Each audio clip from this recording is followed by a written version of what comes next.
তোমরা যে আমাকে এত ভালোবাসো সেটা আমার বার্থডে না এলে জানতেই পারতাম না। হ্যালো বন্ধুরা, তো জন্মদিনে আমি সারাদিন কি কি করেছি তো সেই ভিডিওটাই আজকে তোমাদের সঙ্গে শেয়ার করব। কিছু কাজের কারণে একদিন লেট হয়ে গেল ভিডিওটা পোস্ট করতে। আমার জন্মদিন আসলে আমি কিন্তু একদম ভোরবেলা উঠে পড়ি, কারণ সবারই আগে আমি ফোনটা নিয়ে বসি আর দেখি আমাকে কত মানুষ উইশ করেছে। আর যখন সবারই উইশ গুলো দেখি আমার মনটা তো অনেক বেশি খুশি হয়ে যায়। তো ঘুম থেকে উঠে কিন্তু আমি ফুল তুলে নিয়েছি, দেন তারপরে আমি মাছটাকে মাকে কেটে দিয়েছিলাম আর তারপরে আমি স্নান করে চলে গেছিলাম মন্দিরে ঠাকুর প্রণাম করতে। আজকে কিন্তু আমাদের বাড়িতে রান্না হচ্ছে চিকেন। আমার জন্মদিনে এই প্রথম আমাদের বাড়িতে চিকেন হচ্ছে। জন্মদিনে চিকেন প্রথম হচ্ছে মানে তোমরা উল্টোপাল্টা কিছু ভেবে নিও না, আসলে আমাদের বাড়িতে কালী ঠাকুর আছে, ওই জন্য আমাদের বাড়িতে চিকেন ঢোকাতে নেই। যে চিকেন করতে নেই এমনটা নয়, থালা বাসনও কিন্তু চিকেনের মধ্যে ঠেকানো যায় না। চিকেন রান্না করলে এইভাবে বাড়ির বাইরে এসে রান্না করতে হয়, তো চিকেন করাটা একটু ঝামেলাই হয়ে যায় আমাদের বাড়িতে। মা তো আমাকে এত সুন্দর করে থালাটা সাজিয়ে দিয়েছিল, কিন্তু কিছু করার নেই, আমি এটার মধ্যে খেতে পারবো না। এটার মধ্যে খেলে তো সবকিছু চিকেনের ঠেকাঠেকি হয়ে যাবে, তো তার কারণে এসো দেখছো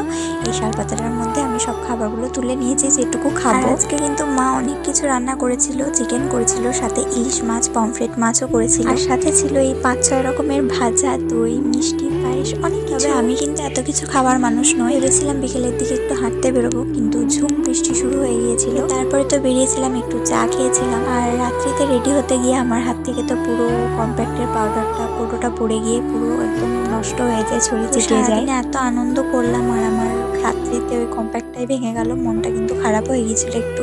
আর এবার জন্মদিনটা কিন্তু একদম ছোট্ট করে সেলিব্রেট করা হয়েছিল। আমার জন্মদিনে তোমরা আমাকে এত এত উইশ করেছো, অথচ আমাকে 2-1 মানুষ আছে যারা আমাকে জানে চেনে, অথচ আমাকে একটা উইশ করারও প্রয়োজন মনে করে। সো ভিডিওর মাধ্যমে তোমরা আমাকে জানো, তাও তোমরা আমাকে কত উইশ করেছো। আমার জন্মদিনের দিনটা কিন্তু আমি অনেক এনজয় করেছি। এই ছিল আজকে ছোট্ট একটা ব্লগ, কেমন লাগলো অবশ্যই জানিও।